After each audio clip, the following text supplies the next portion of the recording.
Okay, good morning, everybody. Hope everybody's well. Happy Tuesday. Beautiful day here in the neighborhood. We are charting ourselves down to the world of Thanksgiving, which is the time in which the year begins to end. This is the beginning of the end of the calendar year. A little bit of anxiety, a little bit of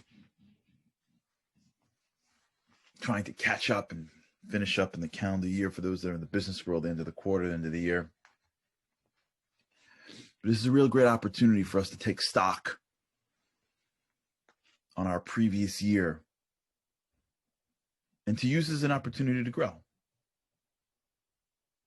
We should plan for Jan 1 to be an opportunity to create freshness. Wherever it comes, we need freshness. Weekly, monthly, annually. So yesterday we started to really delve into this concept that who we are is just a reality that exists regardless of whether or not it's seen by somebody else. And it's an important dichotomy to understand. I believe it's the Baal Shem Tov, the famous Baal Shem Tov, that speaks about the idea of faith and says that for yourself, you need to have faith, but for others, you don't. What does that mean? It means that when you go through life and things happen and you're supposed to have faith, it's going to be okay. It's going to work out. God has a plan. But when someone comes to you with their problems, you're not supposed to say, well, just have faith. You're supposed to have no faith, if you will, and help them as if it was up to you. When it comes to your stuff, you can rely on God, and you can rely on faith, and you can rely on things bigger than yourself. But when someone else presents a problem to you, you can't say, you know what, you'll be fine. You know what, you don't need the money. Just rely on God. Your job is to act as if you have to do something. Same thing in this exact scenario. When it comes to others, we have to unlock it in them. Not because if we don't, it won't be there, but because we have the opportunity to give somebody something that they may not have found themselves. But it doesn't change the fact that it's a reality, whether somebody recognizes it or not. Whether we're learning it together now, maybe at age 40, 50, 60, or 70, or whether at 16, some teacher looked at you and said, yes, you can. It doesn't change the reality that's always been there. And it'll always be there, regardless of whether or not somebody realizes it or not. And once we start to digest this reality, which is me and you are built with the energy that is a ray of the divine, that means inside us, within us, is a property that is infinite, that will never die, that is eternal, that is qualitatively more powerful than anything in the physical world. Once that idea, that awareness becomes a reality for our own thinking,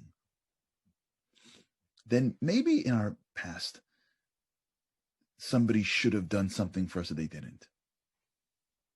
I heard some serious stuff throughout these past few days from many of your emails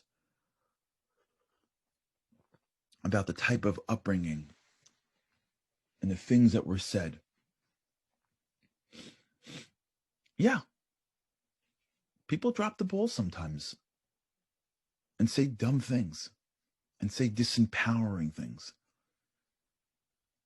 And that is unfortunate. But it doesn't have the impact on our lives if we recognize that regardless of whether or not somebody saw it or not, I still have it. I still have a treasure within. I'm still living with the energy that is the creator of humanity. And so my potential is limitless. That realization is the foundation of true greatness. It's the foundation of real greatness. And it begins to open our eyes to a reality that nobody knows but us. It is an intimate relationship that we start to build with our Creator, not based on somebody telling us that if you don't do this ritual, the invisible man in the sky is going to get mad at you. Or after one dies, they're going to suffer in purgatory. Forget that stuff for a second. There is a concept of reward and punishment. There is a concept of certain things connect us to God. All that stuff is part of the larger perspective, but at the core, the beginning of a real relationship with the divine comes when you have something intimate to share, right? A husband and a wife have a unique relationship because they have something intimate to share. A parent and a child has something intimate to share. Friends have intimate things to share. There are things that they know about each other, whether they're written or spoken or just knowledge. When you look around at your relationships, at the core of your relationships is some bit of intimacy that takes place when you know somebody in a way that nobody knows them but you. If you look at your closest relationships, you'll see that there's a certain understanding that you have that is not shared with the whole world. That's part of one of the challenges happening today, believe it or not. As the lines between what I have that is special to the people around me and what I share with the world is being blurred. I told you this story, I think, once about a rabbi who called me, a rabbi who was talking about an issue. One of, I guess, his congregants had gotten married. I think we spoke about this. Now, in the marriage process, the Jewish marriage ceremony, it sort of culminates in the chuppah. But then afterwards, there's a moment called the yichud room. Yichud is Hebrew for connection, becoming one. So as the couple comes down off the chuppah, which is when they get actually married, they walk them to a room that is designed to be just for them. That's their first moment being married. And it's designed because the rabbis know how to do this. And everything follows the beginning. Everything follows the first. And the way Jewish marriage is situated is that the first thing that happens to you is you have an intimate moment with your other. And the now husband and wife go into this room for a few minutes and they're just alone. And they have a moment to speak and just to be alone with each other. And actually there are guards.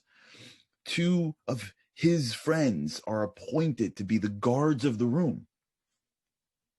And the way it works, if you've been to a Jewish wedding, is they dance this couple down from the chuppah and they dance them to the room. And then the rabbi and whatever, they push everybody away and everyone's still dancing and they push everybody away. And two people stand guard and the couple go in to have an intimate moment with each other just for 2 minutes. So the rabbi speaks about this concept that in this intimate moment of this one couple, this young couple, I think I told you the story, the bride pulls out her phone and she goes live on Instagram for the moment. Can you imagine? Like the groom is like, what? And she was like, well, no, let's do this for everybody. Let's broadcast our moment of intimacy. And I don't blame her, especially 21. The girl who did it there's a blurred line between what is intimate and what is shared with the world in today's day and age.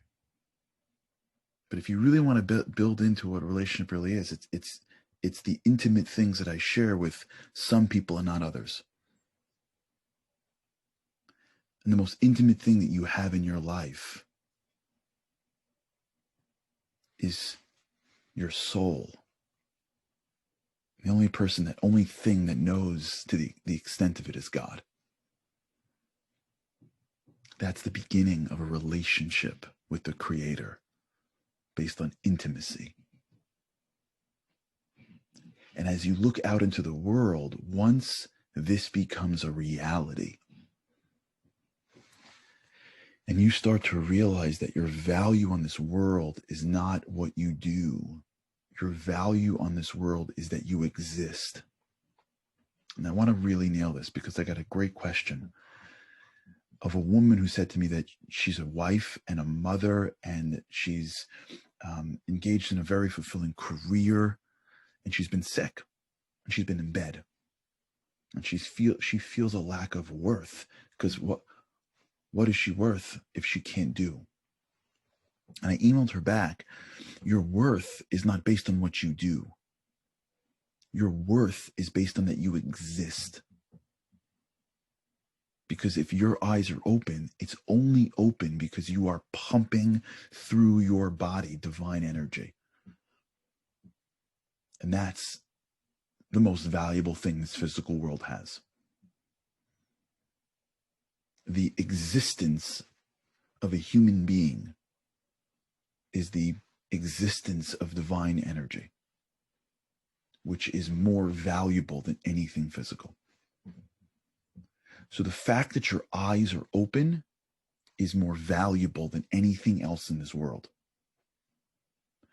So the value that we have in our lives is not contingent on our actions. The value that we have in our lives is contingent on our existence. I want to just digest that for a second, because I'm saying stuff that we got to digest. That's why I'm drinking so much coffee this morning for those that are with me video. And I want to give a shout out, by the way, not only to my Zoom crew, but to my Facebook crew. So thank you for being here, and thank you for being here live. And if you listen to it anytime, whether it's on podcast or on videos, thank you to everybody. Really, it means a lot to me. It really means a lot to me. This is a big deal for us to transition into this thinking. This isn't going to come easy, because we live in a world where they valued us on what we do since we were little. We live in a world where we're almost devalued if we don't do. There's almost always somebody else telling us that if you don't do, then you are not as valuable. And if it's not that, then it's if you don't have, then you are not as valuable. In almost every culture that me and you exist in, someone is telling us some version of this. Your value is based on either what you're doing, grades, wealth, academic achievement, rituals. Just name the thing that you need to do, and then attach your value to that, and then either you will rise or fall with that tide. Or what you have. Who cares if you do it? What you have. So I don't care if you stole the money. If you have a lot of it and I can see it in your home, we're going to value you anyways. I don't care if you were born brilliant. If you get better grades than somebody else, then you're just considered to be, brilliant. It doesn't really matter how. The doing it doesn't really value me. As long as you have it, I'm okay with that. But for most of us, we live in societies where those are the two things that we have. And what it does is it starts to, it conflates two different concepts. The value of who I am and the value of what I do. Our core value in this world is that we are alive. That's it. That's the value. God chose us to have another day of life, and as a result, infused in us his divine energy. The fact that we are the containers, the fact that we are the home of that level of holiness puts us in value. The diamond that is behind that glass box in the museum around a security system is valuable, not because somebody is using the diamond. It's because the diamond in itself is valuable, just if you stare at it. Here's, by the way, I don't want to get into this because this is another world. This is the effeminate energy in this world. The effeminate energy is the energy of understanding the essence of holiness. It's the energy of the recognition that I, for myself, is valuable. Which is why I'm not, for now, typically, when it comes to effeminate people, they value things that adorn them,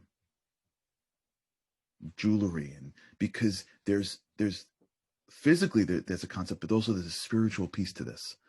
Maybe we'll do a men-women class one day, but there's a spiritual piece to the effeminate energy that believes in her core that I alone am valuable and worth adorning. It's a whole nother conversation.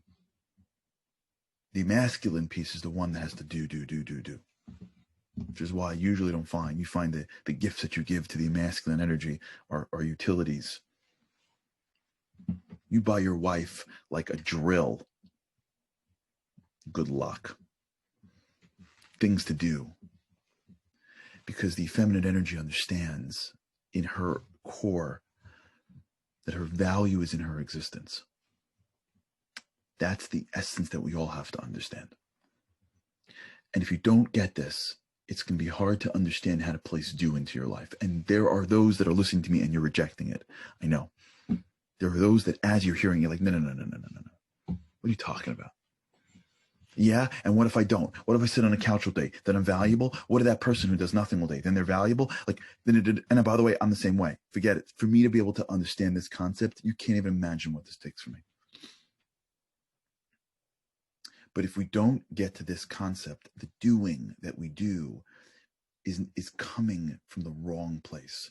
If we don't understand that our value is in our being, then we start to do in a way for the wrong reasons.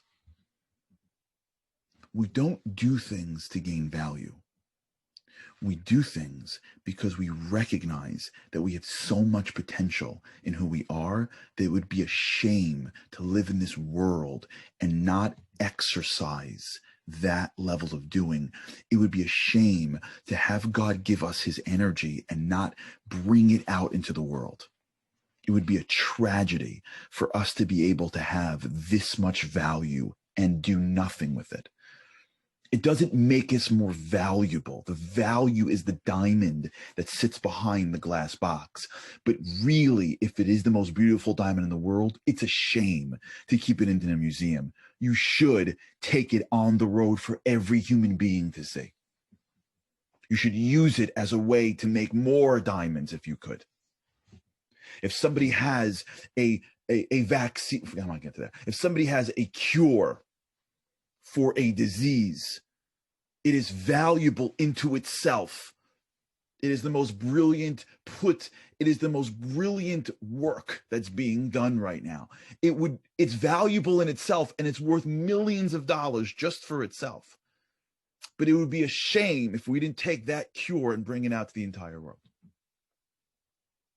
The Torah sits behind an ark, adorned in a crown, covered with a velvet covering, because we're saying the Torah in its own is valuable. We're going to put it in a place of value. The value isn't based on what somebody does with it. It would take away from it. The value is in itself. But it would be a shame to have this book of wisdom and not have the whole world be able to learn from it. Who we are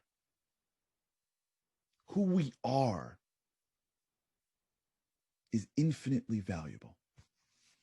Period. End of story. And the more we stop to understand that, the more we breathe that in, the more we breathe in that concept that who we are is infinitely valuable, the more the lack of honor that came to us starts to diminish, the more the desire for somebody else to feel good about themselves start to increase, the more I need to be competitive to feel valuable decreases. I don't need to fight you to feel valuable. I don't need to disparage you to feel valuable. I don't need your opinions to be wrong for mine to be right. I don't need you to not have for me to feel like I have. I get to enjoy your successes because they don't pull away from my success, because how much more can I possibly have than to be the infinite, to be connected to the infinite source?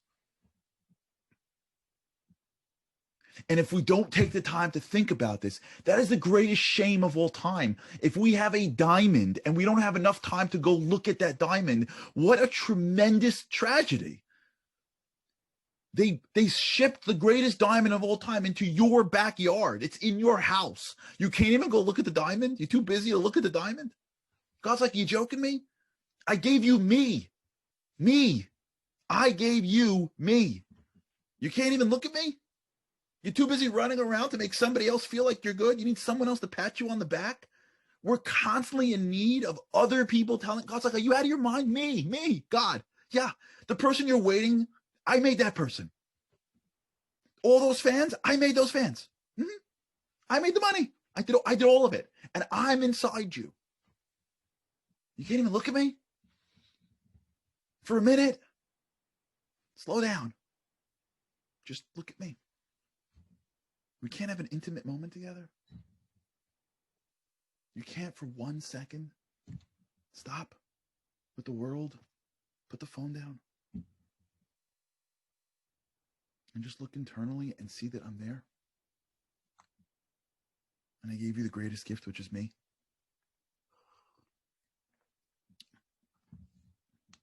When you do that, when we do that, we breathe differently. The honor is different. Once we have a strong B, we can talk about doing. Until that B is strong, doing becomes a desperate plea for someone to look at my B. If you really want to do great things in life, it has to come off a platform of a strong B, not as a compensation to a weak B. And it begins by taking a minute to realize who we are. All right, we'll continue this. If we knew who we were, if I knew who I was, if you knew who you were, forget about it. This world would be a different place. All right, we're going to do it together. We're going to try at least. Thank you guys for being here today. We'll continue with God's help. Think about this today a little bit. Take a minute on the clock, 60 seconds. Begin this process of having an intimate moment with your divine self. It's powerful stuff. All right. Have a great day. Can't wait to see you tomorrow with God's help.